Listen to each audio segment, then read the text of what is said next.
I don't like Skypiea. Boo! You stink! I know, that sounds crazy, right? From a story perspective, not my favorite. It just sort of fell flat for me personally. But what I actually do love about Skypiea is the fact that we get so many connections between the Void Century, the Ancient Kingdom. We get some great world building and lore. And most recently, a lot of people are starting to realize that there is a distinct connection to Wano as well. I wish Skypiea could be more important during the Straw Hat's travels. For example, how did Zoro not immediately get flashbacks to Skypiea when he fought King? He even says that he must discover the secret of King's race in order to defeat him. Yet it seems like it never even crossed his mind. Or what about Hitetsu in Amigasa village? He clearly has these Skypiean looking wings. But besides Nico Robin, it seems like if the entire journey in Skypiea didn't even happen for the Straw Hats, because these are things that should remind them of the adventures in the sky. And speaking of Hitetsu, a possible Skypiean reference in Wano, that leads me to the idea of this video, because today we are discussing each and every connection between Wano and Skypiea, and on top of that, a bunch of different theories that also have to do with Wano and Skypiea's connection as well. I know Wano isn't over yet, we can probably get even more connections down the line, but I do want you to let me know in the comments, which arc do you think is the better arc so far, Wano or Skypiea? I would love to hear all your different opinions. I'd be more than happy to get that discussion going in the comment section, so without further ado, subscribe if you're new, and let's get into the video. Number 1. Sea Prism Stone. Wano is a land filled with masonry. No, not that type of masonry. I mean literal masonry as in stone masonry. We will talk about the Poneglyphs, but first let's start off with the Sea Prism Stone. Sea Prism Stone is a rare mineral that comes straight from Wano. It can negate devil fruit users in some kind of kryptonite way, but it also has many other uses besides just being handcuffs or weapons. For example, did you know that Sea Prism Stone can create clouds? More specifically, did you know that the Sea Prism Stone created the entire White Sea in Skypiea? From the sea clouds to the island clouds, the very concept of a sky island is only possible due to the existence of Sea Prism Stone. You might be thinking, how is this possible? Well, listen to this quote from Pagaya from Skypiea. He states that there is an ingredient known as Sea Prism Stone in the Blue Sea. There is an element in it called hyrobloin. Particles of keratin are hurled into the sky by volcanoes and they absorb the moisture. And depending on their density, they either become sea clouds or island clouds. So yes, these clouds are formed from volcanic eruptions launching Sea Prism Stone into the sky. And guess what? In Wano, there is a clear landmark that is so massive on a map that you couldn't miss it even if you tried. Similar to Onigashima Skull. It is a massive volcano near the capital of Wano. My guess is that this volcano is not just your typical volcano, but a volcano made out of Sea Prism Stone. So you can mine typical Sea Prism Stone from the outside of the volcano, but the Sea Prism Stone on the inside could be what creates the clouds when active and erupting. There is also a volcano on the map of Jaya from 400 years ago, although I don't think it's anywhere near as noticeable as the one in Wano. I'm also not sure if it's big enough to create the entire White Sea, because you would need a ridiculous amount of Sea Prism Stone to accomplish this, and we know that there is Sea Prism Stone in Skypiea, so that can be another connection between the two as well. And there are just so much of this cloud substance in Skypiea that there are actual cloud factories, cloud masons in Skypiea who have figured out a way to melt this material into pretty much anything from clothes, actual buildings, concrete, streets, and landmarks. You just can do anything with this, and that right there was always my favorite aspect of Skypiea, how the whole world is built. And now let me quickly throw this out here because it is my headcanon that former users of the Hiei no Mi created the frozen time capsules like the Freezer and Mary Joy's, Info Down, and Thriller Bar. More importantly, there's also Ringo, which I've claimed before that all of Ringo could have been created by a former awakened user of the ability as well. I have an entire video explaining this theory, so go and check it out after this video. Is it possible that some of these sky islands were created by a former awakened Magu Magu no Mi who came across the Sea Prism Stone? And now if you look at Mount Fuji, which is a massive volcano in Japan, it's also in One Piece. This is the visible landmark on the map of Wano, which is called Mount Fuji as well in the series. And this could also be why the white boar is a god in One Piece, because if it's something to do with the mountain, and it's called the mountain god. Another place with multiple volcanoes was Little Garden, but personally I just feel like the combination of the place where the Sea Prism Stone comes from and a massive volcano, I feel like there is some kind of connection with Skypiea. Another possibility is that underneath Jaya there are smaller volcanoes in the ocean, and that could be why the knockup stream occurs, and maybe this is a volcano with Sea Prism Stone in it, therefore creating the White Sea. There's also the fact that Wiper got his hands on Sea Prism Stone, and he used it when he almost managed to kill Enel in Skypiea. I would also like to point out that Sea Prism Stone is known to have the essence of the sea, and Wano has completely different water from the oceans. You can see a clear separation in the coloring and the waves before even entering Wano, so maybe this has something to do with the Sea Prism Stone, since Skypiea had its own sea and Wano has its own sea as well. And if you don't believe what I'm saying, I would recommend watching the anime because they did a much better job of describing and showing the clear difference between the shift of the different oceans. For me, the fact that Oda explained the entire process of the clouds and how they came from Sea Prism Stone, and all of this really just makes me think that he had a plan for it somewhere down the line, considering how rare the mineral is and how specifically important it is coming from Wano, and possibly the most integral aspect of Skypiea, since without the Sea Prism Stone, we wouldn't even have Skypiea at all. The White Sea wouldn't exist, the entire island wouldn't exist, all of their culture would just not exist at all. But now moving on to number 2, let's talk about the ancient writings and the Poneglyphs. There are poneglyphs in both Skypiea and Wano. Wano is speculated to have one of the most important poneglyphs in the entire series, but we can't forget that Skypiea also had one of the most important poneglyphs. So important in fact that Goldie Roger decided to leave a message with Odin carrying out his message in the ancient language.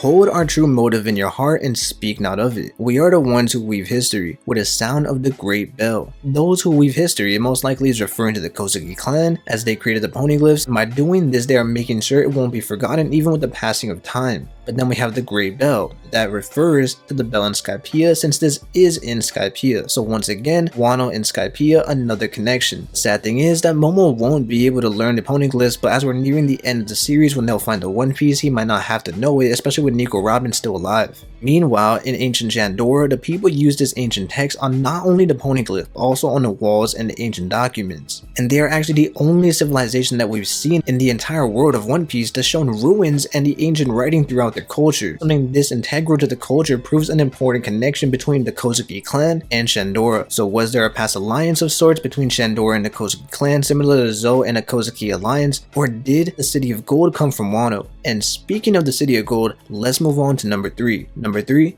the City of Gold. The Skypiea saga begins with Jaya, and this is where we find out about the tale of Nolan the Liar, the man who discovered El Dorado and the City of Gold. This City of Gold kickstarted Skypiea, as Robin and Nami are the most intrigued by this myth. We even have Bellamy and Blackbeard emphasizing on the debate of whether it's even real. Bellamy compares it to the One Piece and Emerald City. It is truly a sight to see. There is gold on the Arc Maxim, but in the city we have the more important things like the Golden Belfry, which was the most important relic of the past that Kalgora and the Shandorians treasured and protected. And then in chapter 937 we learn about Wano in the Land of Gold. Yukimaru tells us that Ryuma was a samurai who lived centuries ago during a time when the entire world knew Wano as a land of gold. Zoro reacts with gold? It's frustrating that Zoro acts like his journey to find the City of Gold never even happened. Once again, he acts like the entire Skypiea arc just doesn't exist. So you see, it's not just me guys, even Zoro is downplaying the Skypiea arc. All jokes aside though, Yukimaru goes on to say that the pirates lusted after Wano, world nobles desired to rule the country, Ryuma was the one who protected Wano from the outsiders who were planning to gold rush the country. So the Land of Gold, City of Gold, could it be a coincidence? Well, honestly, I don't think it is. I also mentioned earlier that it could be possible that Shandora and the City of Gold were once connected to Wano. If you look at the geography of Wano, it looks like multiple different islands were shoved together. Maybe in the past, Shandora was one of these islands, or Jaya itself was the entire City of Gold, and that may have been all needed to give Wano its reputation as the Land of Gold. I mentioned the ancient writings throughout the city, so it does seem to fit the narrative that the Kozuki clan had a connection to Shandora. At one point they were in Shandora. After all, even in Wano we don't see many places that have this ancient text randomly throughout Wano itself. And with what Yukimaru said, it's possible that Ryuma may have lived during the Void Century or even before or slightly after that era. World nobles and pirates are brought up, and Wano isn't known for gold in any way right now. Ryuma was also the individual who changed Wano from the reputation and culture from the Land of Gold and essentially ushering in a new era in Wano. Since the show shows that Wano wasn't always necessarily a land of samurai. It could be possible that the Shandorans were once Wano citizens and they didn't yet know of the samurai culture, because Shandora could have been separated before Wano was known as the land of samurai. Also, how would the information get out to all these people? So it would have to most likely be during a time so far in the past when Wano had open borders. And if you want me to give an exact pinpoint time, I would say maybe around 1100 years ago, because this is also known as the peak of Shandora's civilization. I'm not exactly sure about any of this, but let me know what you think. I also came across this theory on Reddit by a username SockHefty that claims there will be a golden bell in Wano and it is being preserved until Joyboy opens Wano's borders. According to this idea, the bell could be kept underneath the shogun's castle and tree in what seems like a structure that looks similar to a bell shape. And so I'm not so sure about this theory because there's not much evidence and there's not much information that we can prove there is a bell in Wano. But if you consider the idea, this shot is arguably the most iconic shot of all of Wano Kuni, just like the golden bell in Skypiea. So I wouldn't completely rule this theory out. The main problem, like I said, is not any evidence to support it. And so moving on, at number 4 we have isolation. Skypiea and Wano both share a common theme of isolation and removal from the world. Wano having their borders closed, it's easy for the citizens to believe in the bubble that is Wano and their history being taught through the propaganda of Orochi. Wano has also made it a crime to leave or enter the country.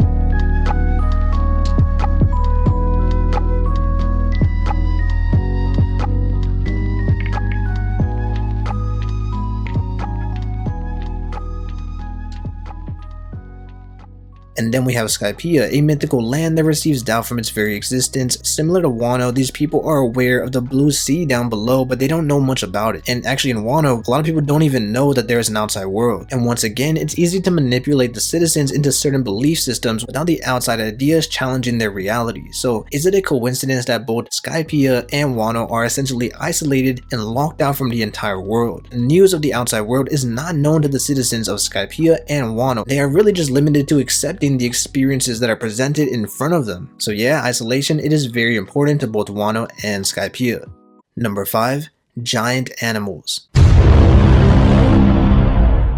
Giant animals are present throughout the entire series of One Piece. You have sea kings, a massive 800-year-old elephant, and Bigfoot. Many of these huge creatures seem to have some mythical, important feeling to them. In Wano, we have the giant white boar, who is also known as the mountain god, or the white boars, who are more general terms, the agents of God. And in Skypiea, we have a giant snake Nola, who was hundreds of years old. The snake is also the grandchild of another massive beast known as Kashigama, who was worshipped as a deity. So Wano has a giant deity animal, and so does Skypiea. Also, let's not forget that Kaido is deemed the deity of Wano, and it's most likely just due to the fact that he is a giant mythical dragon. When we are first about to enter Wano, Luffy and his crew encounter a giant octopus.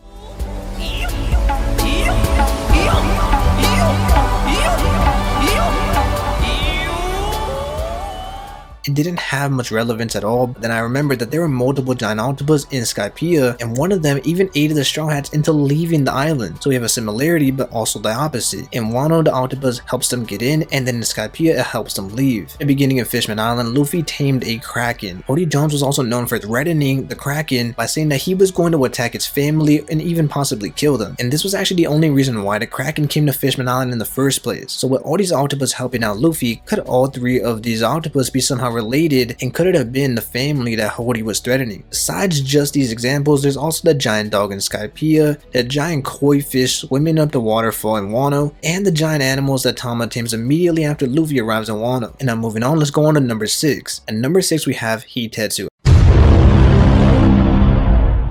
I brought it up in the intro, but Hitetsu is a clear reference to Skypiea. With his wings, I'm not sure if he is an actual Skypiean, and I'm surprised that Luffy didn't call him out on this or bring up his adventures in the Sky Island when he first saw him. So the real question is, why and how is Hitetsu in Wano if he is one of the wing races? It seems like he's been in Wano for a while. It seems like he has a core foundation here, and he even claims that he's been waiting for the Kozuki clan, Momo and Hiyori, to return. Hitetsu even had both of their blades, and he knew enough about Wano and their culture, so what looks like a Skypiean could also just be some kind of connection or tie sky to the Sky Islands. I would also like to point out that Hitetsu had wings when he was first introduced, so it could have just been a reference there because he didn't have it during the festival. These were either fake wings or retractable in some way. We have seen characters in One Piece be able to retract their wings before, so it is possible, but it's just never been explained to a full extent. So yeah, with Hitetsu, let me know in the comments, is he from Skypiea? Does he have some kind of connection to Skypiea? And my biggest frustration, like I said, was Luffy not mentioning anything about the island because it makes it that much harder to tell if he does have a connection to the Sky Islands. And now at number 7,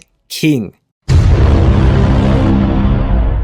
King is a Lunarian, which implies some kind of connection to the moon. Myself and many others assume that his wings are a trait from being a Lunarian instead of being mixed with the Lunarian and some kind of winged race like the Skypians or the Shandorians. Although it could be possible since he is one of the last of his kind. But what if King's race is from the moon? And Nero had a fascination with the moon, he was a Birkin, yet he didn't have his wings, so we can definitely see some strange exemptions from the norm. Doesn't Nero's fascination with the moon and his travels hold a secret to King and his race? And besides this speculation, I also think it's interesting how Wano is the only arc in Skypiea that had introduced a brand new race or tribe of winged people. The first 3 winged races introduced were during Skypiea, being the Shandorians, the Skypians, and the Birkins. There's also the ancient pictures that Nero finds on the moon that depicted the winged people, and with that name Lunarian, I could definitely see them having connections to the moon, especially when you consider the Birkins. And speaking of the Birkins and the moon, let's move on to number 8, the moon.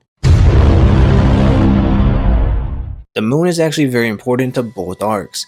In Skypiea, the entire goal of the villain Enel is to travel to what he calls the Fairy Earth, but we all know he simply took his ship and flew to the moon. We never found out why he wanted to go there, and I once speculated way back in the day it had something to do with the Tontatas, who are fairies, but that is just completely irrelevant to Wano. The more likely answer is that Eneru learned about the possibility of traveling to the moon from the Birkin history. Burka is where Eneru is from, but there's also the ancient technological societies on the moon. To make matters even more strange, Burka was also one of the names of the cities on the moon that displayed the technology. If Eneru is the king of the Birkins now, it might be fair to say that he was the inheritor of the technology, and he may have learned all of this from the Birkin ancestors, the history, and the ruins on the moon. In chapter 289 of Skypiea, we have a chapter titled Full Moon. In this chapter, we see Nolan saving the lives of the indigenous people while the moon is in the full effect. In Wano, the Kozuki clan is the first thing that comes to my mind when talking about the moon. They are known for the crescent moon symbolism, with Odin, Toki, and Hiyori all representing the crescent moon. There is also the idea that Odin represented the waning moon, and could the waning crescent moon be the inspiration for the name Wano? In Wano, every main clan besides Oroshi's Kotozomi clan have the word moon in their names. For example, Kozuki and Shimotsuki. We also have the full moon during the Onigashima raid, which is convenient because it allows for the minks to transform into Sulong, and once again, Lunarians, which are also brought up during this arc. Then we have Kinemon and his allies who use a moon as a symbol to identify the people in the secret plan. There's Toki, whose family translates to Heavenly Moon and is known for her moon quote, "You are the moon, unaware of the dawn." Let me know what you think about that quote in the comment section below. And finally, one of Odin's favorite songs is Moon Princess that Hiyori plays for him on the shamisen. So we still have a lot more to learn about the details, but the moon is definitely important to both Skypiea and the Wano arc. And now at number 9,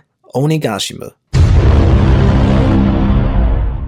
So at first you might be thinking, what does Onigashima have to do with Skypiea? Well, besides having an ancient Oars beast, and Skypiea is an arc that refers to Jack and the Beanstalk, Onigashima could be a reference and have some merit. There's also the verse that seems like it could somewhat resemble an ancient Oars or ancient giant, and take this with nothing more than a grain of salt and pure coincidence. Jack and the Beanstalk, Jack the Drought. Like I said, this is really just pure coincidence at the end of the day, but more importantly, one of the most shocking reveals in the entire series was when Kaido was beginning to levitate Onigashima. He is also fighting while doing this, so that is just very impressive if you ask me. Levitating Onigashima has to be a cult of Skypiea, an island in the sky. The only difference is that if Kaido was defeated, the island would not stay in the sky and instead crash land into Wano, which is also his plan. And didn't Enel also say that Skypiea should be destroyed and pushed back into the ocean? Is it possible that a past user of Kaido's Devil Fruit was levitating these islands and putting them into the White Sea? Because just like Shandora was with Skypiea, Onigashima does seem to be a completely separate island from Wano, so there's even a similarity there. And there are also people who believe that Onigashima was once part of Jaya, possibly the left eye. And now at number 10, we have false deities. Luffy is always facing against these fake gods. In Wano we have Kaido, who is a fake deity, and he came in and conquered the island just like Enel was a false god for the Skypians and the Shandorians. Kaido's plan of essentially using the island as a nuke is very similar to Enel's plan of killing everyone in Skypiea. He used the Arc Maxim to launch lightning nukes and planned to push everything in the land back into the sea. And Kaido said that he chose Wano and he's there for a reason, so maybe we will learn that Enel had similar intentions of going to Upper Yard for a reason all along. And this could actually work since he did destroy Burka, his hometown, and then found out there was an ancient city of Burka on the moon. If you consider Doflamingo, we got Charlos and a bunch of other fake gods in One Piece, and Nell and Kaido don't seem so unique, but with the way that they act and are portrayed in the series, a closed nation with a fake god, there are some similarities. The citizens have the mindset to be able to be taken over and to believe in these godlike figures. Number 11. Entrances.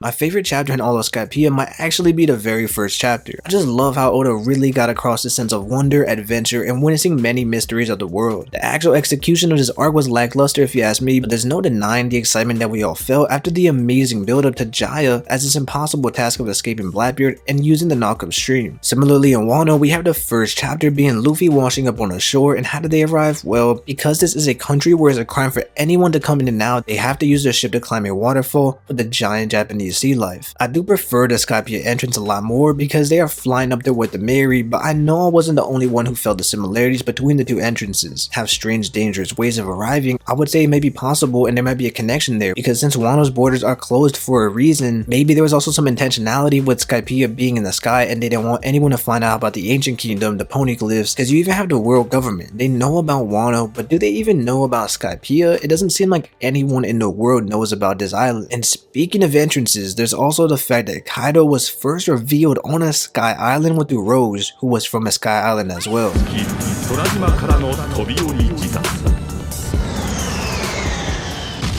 His entrance was him jumping off the island, showing that he cannot die. So was Kaido's introduction being on a sky island purposeful, or was this once again another coincidence? And in number 12, now this is a very important one because now we are talking about Sun God Nika.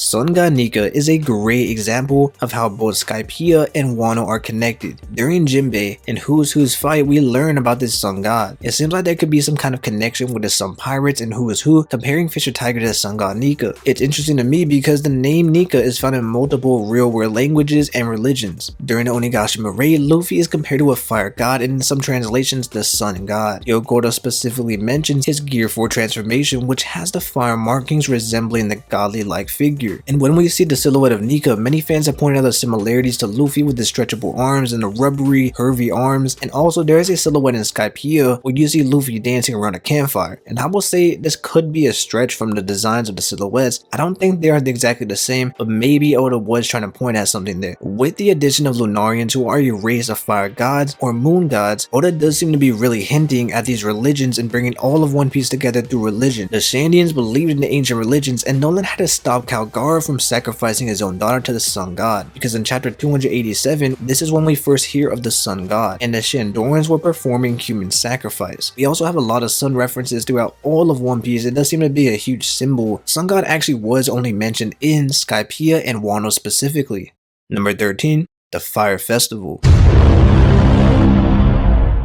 The Fire Festival is a huge celebration in Wano to mourn the dead and celebrate their legacies and memories. During this day, there is a tradition where the citizens of Wano burn tall bonfires so they can reach the heavens. In Skypiea, we have an arc with clear symbology to the afterlife with angels, heaven, and entering Heaven's Gate when you first arrive. But this looks like even more like a connection of Wano when you consider that we saw the Straw Hats and their allies dancing around a bonfire. And like I said previously, Hitetsu could even maybe be a connection to Skypiea, and he is the one who was talking about the bonfires reaching the heavens to Otoko. And remember that during the festival in Wano, the citizens create small sky boats, and I don't remember if they ever explained why they do this, but I'm just going to assume that they also are planning to fly these up and float them into the heavens like the giant bonfire. This actually is very interesting to me because Enel's Arc Maxim was something that Enderu told the people of Skypiea to make for him. So is it a coincidence that there are sky boats and sky ships in both arcs? These seemingly irrelevant boats may be a callback to Skypiea, especially when you consider that it's a tradition. I like how they even point out that the sky is clear during the festival. Festival, with the Mary flying up to Skypiea and the Sunny flying off when they leave Water 7. This actually makes me wonder if in the future war, we will see a fleet of sky ships created by the people of Water 7 or the shipwrights of Wano. Flying in one piece would be a game changer when it comes to traversing the world. And where do these Wano people get the idea of a boat that can fly? We know that boats can sail, but this idea can't just be a random thing. If that's the case and it's just random, why not make it bird, something that you can know could fly? Another tiny detail about the Fire Festival is the idea that we saw golden bells multiple times during the celebration. It's not even hidden, guys. At some points during the anime is clear up close shots of the golden bells during the festivities, with Luffy ringing the golden bell at the end of the arc of Skypiea, and the Poneglyph stating that the Kozuki clan weaves the history with golden bells. We know that the bell is one of the most notable pieces of archaeology in the City of Gold. So are these little golden bells that we're getting close-up shots of any relevance to the big golden bell in Shandora? So moving on to number 15, the Kozuki Crest. Now, the Kozuki Crest is a very mysterious symbol that depicts what looks like a crane or some type of bird. When I first saw this symbol, I thought of a Skypiea wearing a straw hat, because when I first saw it, I immediately thought the beak was the half side of the straw hat, but I'm probably completely wrong on this and just look at things in a weird way. Anyways, guys, getting back to the Kozuki Crest, there is a big circle surrounded by 8 little circles, and there are many theories about this and what the symbol could represent. Some theories say it's based off the Japanese crane symbol, the Soto no Maru, and then some other theories will say that the 8 circles represents the 8 clans that are allied with the ancient kingdom back in the day. Others believe that it could be the 8 moons or planets that we see in the solar system, because we saw this in the Library of Ohara that they believed that the Earth was the center of the solar system. But if those planets around Earth was actually just Earth with 8 different moons, then this is where that theory comes from. Regardless of what it means, there is a similar symbol in Skypiea, a big circle with 8 little circles on the outside. And if Skypiea has this symbol, maybe the wings do represent the wing races of Skypiea. And at number 16 we have the color pages.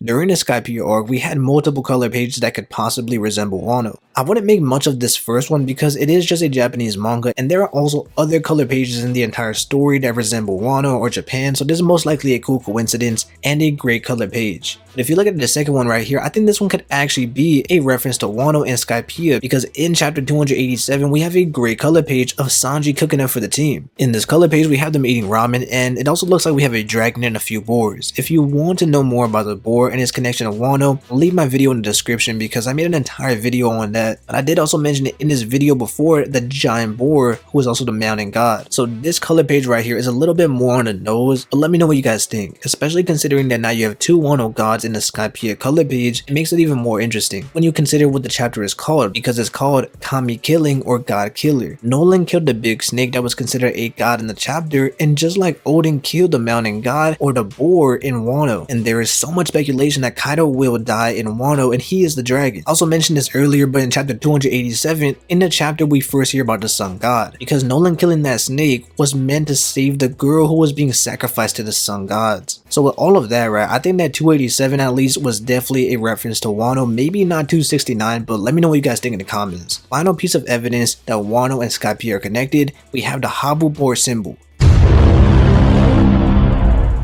I'm not exactly sure what this is called, but I do know it's a symbol that connected all of the people with the samurai with Kinemon and the Scabbards, and you had Luffy and Law, and all these people were connected. Let's look at this symbol right here, because you have the big snake, which could be the big snake from Skypiea, because you also have the cranes or whatever, the birds right there. Then you have the moon as well. Like I said, the moon is very important to Skypiea and Wano, and it looks like they have the fire as well, which could maybe represent the sun god, because at the other side you have the moon, right? So the moon gods, the sun gods, and if this is Luffy, who also has Ace's fire attacks, and he also is compared to the fire god because he has the fire tattoos on the gear for transformation. This could definitely be having to do with Luffy. So to finish out the video, I just wanted to leave you guys with a crazy crackpot theory that I have about this symbol. I probably just completely overanalyzed this, but you never know, man, because Oda does some crazy stuff with foreshadowing and symbols and all this and that. So anyways, guys, like I said, I'm not the biggest fan of Skypiea, but after doing this video, I've definitely come to have a new appreciation for the arc as a story arc, which is what an arc arc is, not my favorite, but there is so much little details in Skypiea, there are so many little references in Wano, and I definitely believe that Wano and Skypiea are connected in some way. Was Wano and Skypiea the ancient kingdom back in the day? I mean, I don't know, man, but let me know what you think about it in the comments. What is your favorite connection of Wano and Skypiea that really blew your mind? I'm sure there are plenty of other connections that you can make, but for now, I think 17 is more than enough. Like I said, some of these, like with Hitetsu, was just speculation, but then you have something like the Sea Prism Stone, which is definitely important in my eyes. I don't see how this is not a connection. Anyways, guys, if you love One Piece, don't forget to like button, don't forget to subscribe, and have a great day.